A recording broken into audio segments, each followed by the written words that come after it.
Momento de seguir con la buena tarde y momento también para hablar de alimentación. Lo hacemos siempre con nuestro doctor en Ciencia y Tecnología de los Alimentos, Miguel Ángel Lurueña. Miguel Ángel, ¿qué tal? Buenas tardes. Hola, buenas tardes. Siempre con, con la ocupación y preocupación de los alimentos, de nuestra salud y también de todas aquellas noticias que, avaladas y la mayor parte de ellas no avaladas por lo científico, vemos en medios de comunicación y en otros que pretenden serlo, pero que en todo caso pues a veces nos dan noticias que no lo son tanto, Miguel.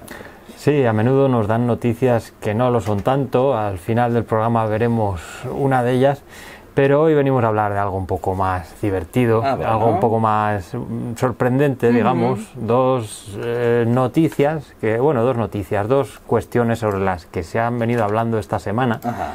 Y que están relacionadas con la tecnología de los alimentos, con la ciencia y la tecnología de los alimentos. Sí. Últimamente hablamos mucho de nutrición, bueno, pues hoy vamos a hablar un poco más de este aspecto relacionado con la alimentación. El primero de ellos es el aquafaba. Aquafaba. ¿Sabes lo que es eso? ¿A qué te suena esto? Me suena a un parque de agua donde de menú hay fabada. Pues sí, parece, sí. Aquafaba, bueno, o sin entrar en lo culinario, en un parque de agua que esté en Asturias, en cualquier lado. Aquafaba. También sí. O podría ser Aquastur también, claro, pero no. No, porque ya todo, como ya está cogido el Astur para todo, pues entonces ya empezamos a cambiar con algo que nos identifica, pero nos sale del lugar común. Pues este nombre se acuñó en el año 2015. Ajá. Y se refiere a a un producto, podríamos decir, que es el líquido que resulta de cocer legumbres. Sobre todo se utiliza para el de las legumbres de bote, las conservas. Esa que tiramos siempre. Sí, la que siempre tiramos, porque parece que el líquido de las conservas nos da un poco de reparo, no sé muy bien por qué, porque es verdad, al final es parte del alimento también. Claro. ¿Ah, sí? No es porquería que hay que a veces eliminar. Diferenciamos, no sé por qué, diferenciamos lo que es el alimento y lo que es el relleno, que lo consideramos eso, como una porquería, así, como algo tóxico, venenoso. El agua de las lentejas, por ejemplo, el agua es agua que viene con las lentejas. No, pues es agua con sal y en el caso de las legumbres pues tiene antioxidantes, ya hablamos aquí en una ocasión sobre ello, tiene sobre todo EDTA, que es un antioxidante que es seguro para la salud, y que se utiliza pues para que las legumbres no se pongan marronáceas, no se pongan pardas, no se oxiden, y no hay ningún problema con eso. En el caso de otras conservas, las sardinas, por ejemplo, pues es aceite con sal. En el caso de los mejillones, pues es vinagre con agua y un poco de pimentón en algunos casos. O sea, no tiene nada de extraño. A veces pues lo único que tiene es mucha sal, por ejemplo en el caso de las aceitunas. Ajá. Sí, claro. Pero vamos, en el resto, o vinagre, en el caso de los Pero el agua de las aceitunas no nos da tanta tirria como el de las legumbres en general. No sé por qué, Bueno, igual porque sabemos que es agua con sal. Estamos más acostumbrados ahí a pinchar del bote directamente. Sí, incluso hay quien se lo bebe y todo. Sí. Pero te sube la tensión inmediatamente. Eso tiene una cantidad de sal. Tremenda. Sí. Y bueno, pues nada, el líquido de las conservas. Atención, si usted se bebe el agua de las aceitunas, llame al 985 38 6707 porque queremos saber cómo soporta. Si es que sobrevive. Sí, es que sobrevive. Va a llamar muy nervioso con la tensión altísima. Sí, quiero hablar con la buena tarde. Bueno. Bueno, pues la cosa es que el aquafaba, que es líquido de cocer las legumbres, se utiliza, algunas personas lo utilizan desde hace sobre todo unos pocos años, desde el año 2010, que fue cuando se puso de moda, para hacer una especie de, para lograr las mismas funciones que se obtienen con la clara de huevo, las mismas funciones tecnológicas. Ajá. Me explico. Si ese líquido lo batimos, como tiene parte de las proteínas de las legumbres, pues lo que hace es aumentar de volumen, se pone como a punto de nieve, como si fuera una hacer merengue, por ejemplo. Para hacer merengue, para hacer mayonesa, por ejemplo, para hacer... ¿Reemplazando el huevo? Sí, la clara de huevo, sí. Y bueno, pues se utiliza con este nombre para eso, para dietas veganas, por ejemplo, para personas que tienen alergia al huevo. Y bueno, pues se puede... 2 cucharadas de este líquido sustituyen a una clara de huevo, 3 cucharadas a un huevo entero y 1 sola cucharada a una yema de huevo. ¡Hombre! Las funciones tecnológicas. Sí. Bueno, pues esa forma de espumar y esa... Respecto de lo nutricional, no. No tiene nada que ver, no tiene nada que ver. Tiene parte de las proteínas y del almidón de las legumbres. En el caso de la clara de huevo, pues son proteínas de huevo. O sea que desde el punto de vista nutricional no tiene nada que ver. Pero por ejemplo, incluso para espesar una salsa también me valdría. Para espesar una salsa. O para ligar ingredientes. Así es. Uy, lo voy a empezar a utilizar, ¿eh? Y bueno, aparte muchas personas preguntan, ¿pero esto no da mal sabor? Sí. Pues no, tiene un sabor muy sutil. Claro. Bueno, lo que se suele utilizar es el líquido de los garbanzos. A lo que tenía, vamos, tiene o a faves, o a arvejas, o a lentejas, por ejemplo. Y o garbanzos. Aparte, como se suele mezclar con otros ingredientes, pues al final queda ahí un poco escondido y no pasa nada. Bueno. Así que bueno, esto... Muy interesante, mira pues, que ahora mismo estoy pensando todas las mayonesas y los merengues italianos que podría haber hecho con todo el líquido que hemos tirado de esas conservas, que bueno, que tampoco es que coma mucho de esas conservas, porque siempre es preferible comprarlo fresco, ¿no?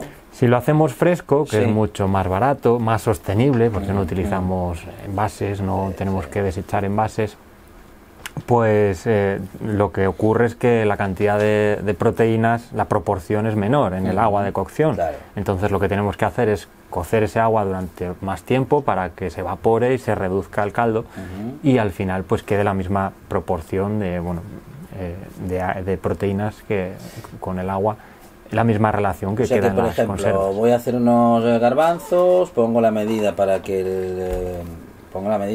de agua incluso un poco más de lo habitual. Y una vez cocinados los garbanzos, los saco del agua, guardo el agua, pero la dejo cocinando el agua un poco más, sin los garbanzos, porque si no se me pegan, o sea, se me pasan, para que evapore parte del líquido y quede, pues eso, un poco más espeso. Un poco más, sí, bueno, como queda en las conservas. Muy bien. Y así, bueno, pues una vez hecho esto, pues se puede batir y bueno, pues aparece la magia. Magia. La brujería. Bueno, y no hace falta para que produzca ese efecto. No hace falta añadirle aceite o azúcar o... No, además es que si utilizamos azúcar, por ejemplo, para hacer un merengue, igual que en el caso de las claras, pues no sube tanto. Hay que hacer la adición del azúcar, hay que hacerla al final, cuando ya está la clara batida o el aquafaba batido. Se añade el agua, el azúcar, por ejemplo. El azúcar. Vale. Entonces ya sí. Y bueno, y lo importante también es que esté a temperatura ambiente si queremos, por ejemplo, hacer una mayonesa, porque si no se corta. Claro. Entonces, cuando está muy frío es cuando decimos que se corta porque las proteínas, pues no interactúan bien con el aire, que es por lo que se forma esta espuma. Lo que ocurre es que hay proteínas que tienen 2 partes, una de esas partes tiene afinidad por el agua y otra de esas partes rechaza el agua, digamos. Entonces se colocan de tal forma que atrapan las burbujas de aire cuando vamos batiendo. Y además, a medida que batimos, pues se desnaturalizan, pierde parte de su estructura, se unen unas con otras y al final pues queda esa espuma, como si fuera una esponja, digamos, y las proteínas son la matriz de la esponja y dentro quedan atrapadas las burbujas de aire que vamos incorporando al batir. Por eso queda esa espuma que nos parece tan obra de brujería aquello. Bueno. Y otra cosa de la que veníamos a hablar, que también parece obra de brujería, pues es ya el nombre lo indica, es la valla milagrosa. La valla milagrosa. Tenemos aquí la valla milagrosa. Compre a 5. Así. O sea, 5 vallas un milagro, 10 vallas 2, ¿esto cómo es, Miguel Ángel? Pues se ha venido a llamar así. La valla milagrosa. En realidad, bueno, se conoce también como la valla endulzante. Ajá. Es la valla que se obtiene a partir de una planta que se llama Syncephalum dulcificum. Ajá. Y el nombre ya nos da una pista. Sí. Esta planta procede de África Occidental, concretamente de Ghana. Y se descubrió, bueno, lo descubrimos los occidentales, los países más enriquecidos, lo descubrió un explorador francés que se llamaba, a ver si lo digo bien, Chevalier de Marseille, en el siglo XVIII, y lo trajo para Francia. Y bueno, pues fliparon porque cuando comes una valla de estas, Sí. lo que ocurre es que percibimos los sabores ácidos como si fueran dulces. Así que ¿Ah, sí? esto lo utilizan allí los niños. Nos afecta el paladar Ujú. de modo que, bueno, iba a decir Pues no. superficial o... Bueno, afecta a las papilas gustativas, no sí. se sabe muy bien todavía el mecanismo de acción, Qué cosa más pero rara. lo que se Sí, consigue es sí. que las papilas gustativas perciban los Ajá. ácidos como Sí. si fueran Dulces. O sea, que me podría comer un limón y aquello me parecería una limonada azucarada, por ejemplo. Sí, a eso juegan los niños precisamente en ese país. Ajá. Pues se comen una valla de estas Sí. y durante media hora o una hora pues se dedican a comer limones A lo como si loco. fueran Como si fueran chuches. Y dame pomelos ácidos Sí. y para adelante. Y como esto si pues fuese azúcar. salía también, lo contaba un tecnólogo de alimentos muy Ajá. recomendable que tiene un blog que se llama Jorge Ruiz Carrascal, el blog La Margarita se agita. Lo contaba ya por el año 2009, si no recuerdo mal, hablaba de esta valla y nos hablaba de un episodio de CSI, de la serie aquella de criminología, Sí. y que, bueno, en uno de esos episodios utilizaban esta valla para envenenar a una persona, porque lo que hacían era, le echaban sosa cáustica en la bebida Y no se daba, y le sabía supuestamente dulce. no se daba cuenta. Pero bueno, ya nos dice Sí. Jorge en el blog que lo que hace esta valla es enmascarar el sabor ácido, no el ardor o la irritación que te provocaría la sosa cáustica. Igual que tampoco pues el picante o el frío que te produce la menta, que son sensaciones bueno, pues trigeminales que se llaman, que afectan, bueno, son, pues en el caso de la irritación o del picor, del picante, es dolor en la boca, no son sabores. Y esto a lo que afecta es a eso, a la percepción del sabor ácido. Y bueno, pues se habla últimamente de esta valla porque hay una empresa que está muy interesada en comprarla y comercializarla en Europa. Y lleva pues 6 años investigando y solicitando a la Autoridad Europea de Seguridad Alimentaria que la dé de paso, porque para aprobar un alimento que se considera nuevo, un novel food que se llama en inglés, un alimento que no hemos comido antes en nuestro entorno, pues primero hay que hacer estudios para ver si es seguro, para ver en qué dosis es seguro y cómo afecta eso a la salud, si es que lo afecta de algún modo. Y bueno, parece que todo apunta que en el año que viene se podrá comercializar, y lo que pretenden los empresarios pues es reducir la cantidad de sacarosa de azúcar en los alimentos. Así podremos beber, por ejemplo, una bebida de cola con cafeína o un café con cafeína, que la cafeína es amarga, sin tener que añadirle tanto azúcar o sin tener que añadirle azúcar, nada. porque también parece ser que esto enmascara el sabor amargo, aunque esto no está tan claro, pero bueno, parece que funciona. Con el sabor ácido está claro que sí, con el sabor amargo parece que también, pero no está muy claro. Bueno, de cualquier forma, pues bueno, es una cosa curiosa y que bueno, parece que ayudará a comer mejor, esperemos. También se está investigando para que algunos vegetales produzcan este principio activo por sí mismos, pues por ejemplo un tomate que sea muy ácido, bueno, pues manipularlo de manera que ese tomate produzca este compuesto y así resulte menos ácido. El compuesto, el responsable de que percibamos el ácido como si fuera dulce, se llama miraculina, que viene, bueno, de milagro. Lo pusieron unos japoneses que investigaron sobre ello y no se rompieron mucho la cabeza. Ya. Y bueno, igual que lo de milagro. De miraculina, mira. de miracle, de Vale, milagro, sí, de milagro, pues sí. miraculina, que es una glicoproteína,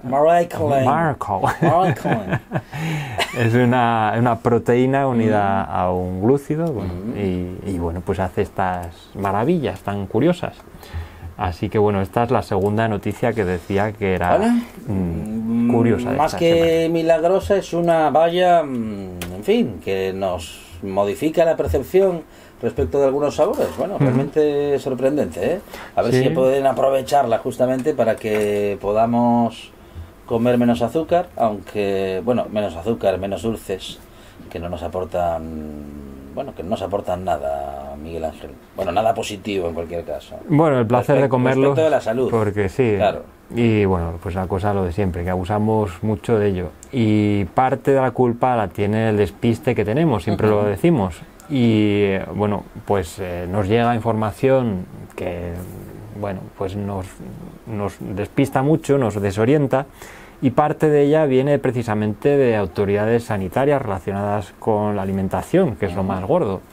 Y esta es la tercera cuestión de la que vamos a hablar hoy. Decíamos que vamos a hablar de algunas noticias que no son tan noticia, y esta es una de ellas. Esta semana hemos podido leer en la prensa que la Sociedad Española de Nutrición Comunitaria ha presentado la nueva pirámide alimentaria, el nuevo modelo de pirámide alimentaria, y nos decía un medio de comunicación que ha revolucionado las guías dietéticas. Vaya. ¿Sí? ¿Para tanto es? No, ya me parecía a mí. Bueno, más que no ser para tanto, es que es como de chiste, porque si miramos la pirámide que han presentado, pues veremos que es exactamente la misma que presentaron en noviembre del año 2018. Y veremos que es muy muy similar a la que presentaron en marzo de 2017, cuando comentamos precisamente aquí ese modelo, que es muy similar a la que presentaron en el año 2015 y que, bueno, se parece muchísimo a la que presentaron en el año 2004 y a las que había anteriormente. Y es una pirámide que realmente no tiene mucho sentido, tiene bastantes fallos. Para empezar, pues en la base, en lugar de estar las verduras, las hortalizas, las legumbres, están los cereales, cuando deberían estar un escalón más arriba. Aparecen las recomendaciones sobre consumir alcohol y bueno, vino y cerveza. Recomiendan, bueno, no recomiendan, pero aparece ahí como que, bueno, pues lo puedes tomar con moderación, que no pasa nada. Vamos, viene a decir. No, hombre, las últimas noticias que hemos conocido han sido categóricas en ese sentido, ¿no? La medida ideal de alcohol respecto de nuestra salud es 0. Claro, eso es. Bueno, también hay noticias que nos dicen que una copa de vino al día equivale a una hora de ejercicio, que la cerveza después de hacer deporte pues hidrata mogollón. Y hay también noticias, pues eso, que nos hablan de las bondades del alcohol. Y bueno, pues en esta pirámide, al contemplar esto, pues es, bueno, pues sí, como darle cabida dentro de la dieta, pues allá adelante, venga. Incluyen también los suplementos alimenticios, que dicen, pues sí, de manera personalizada, pero precisamente la pirámide alimentaria es una guía dedicada a la población general. Los suplementos dietéticos alimenticios deben estar prescritos de forma personalizada. No todas las personas lo necesitan, ni mucho menos, solamente están recomendados para situaciones puntuales, y en una guía dietética, pues desde mi punto de vista, no tiene mucho sentido. Otra crítica que se suele hacer, pues las recomendaciones de frecuencia de consumo. Se dice, por ejemplo, tomar lácteos de 2 a 3 raciones diarias. Y esto pues tampoco tiene fundamento. ¿De dónde se sacan estas cantidades? Esto se puede entender si vamos a la página web de esta sociedad y observamos quién patrocina o quién financia o quién aporta quién hace aportaciones económicas a esta sociedad. Y vemos empresas pues muy potentes, empresas de refrescos, empresas lácteas, empresas, bueno, pues las que todos conocemos, y que, bueno, en mi opinión condicionan mucho las recomendaciones dietéticas que se dan en una guía como esta, y donde, bueno, pues aparecen consejos como estos que no tienen fundamento y que son contraproducentes. podemos ver otros modelos mucho mejores y sin conflictos de interés en forma de pirámide también, como la de los nutricionistas de Australia, que es una pirámide donde en la base aparecen las frutas, las verduras, hortalizas, legumbres. En el escalón superior los cereales integrales. En el de por encima, pues sí, lácteos, carnes blancas, pescados, otras fuentes de proteínas, legumbres. Y luego ya en la cúspide, pues carnes rojas, aceites y estas cosas. O la guía de la Escuela de Salud de la Universidad de Harvard, que tiene forma de plato, es mucho más sencilla de interpretar y nos dice pues lo mismo, que basemos la dieta en frutas, verduras, hortalizas, legumbres, que tomemos cereales integrales, proteínas saludables, pues eso, legumbres, pescado, carnes blancas, y que huyamos del alcohol, que para beber agua. Y bueno, pues estas cosas que repetimos aquí cada semana. Y bueno, pues se ven las diferencias entre una y otra. En una no hay ni frecuencias de consumo, ni contempla el consumo de alcohol, directamente dice evite el consumo de alcohol. Se recomienda como base de la dieta las frutas, las verduras y estas cosas. Y bueno, pues aquí la pirámide alimentaria que seguimos sufriendo, pues ya vemos cómo es. No sabemos cuánto tiempo seguiremos viendo nuevas presentaciones de la nueva y novedosa pirámide alimentaria, que no tiene nada de revolucionaria ni de novedosa, ni tampoco tiene, bueno, cojea mucho en los fundamentos científicos, son más bien dogmas de fe. Y bueno, pues seguiremos intentando dar consejos basados en evidencias científicas y alejados de conflictos de interés. Y en eso estamos en esta buena tarde con Miguel Ángel Urueña, que lo hace también en su blog Gominolas de Petróleo, www.gominolasdepetroleo.com, donde la alimentación es el tema principal de los contenidos, lo mismo que en esta buena tarde cada vez que Miguel Ángel Urueña habla en nuestros micrófonos. Miguel Ángel, muchas gracias. Gracias a vosotros.